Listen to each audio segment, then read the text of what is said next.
Have you ever wanted to make your presentations more interactive and professional? Today, I'm going to show you a super easy way to create clickable, interactive presentations using Canva.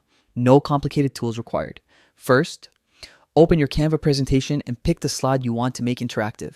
You can link text, images, or even shapes. Simply select the element, then click the three dots for more options, or use the shortcut Ctrl+K on Windows or Command+K on Mac. A small window will pop up where you can add your link. You can link to an external website or even another slide within your own presentation. This makes navigating your content seamless and keeps your audience engaged. Want to test it?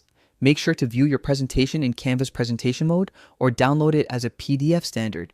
Links won't work if you save it as a JPEG, PNG, or MP4. Imagine creating a portfolio, a sales pitch, or an educational lesson where viewers can jump between sections with just a click. This is exactly how you do it.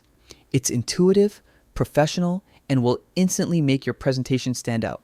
Give it a try today and see how interactive your slides can become.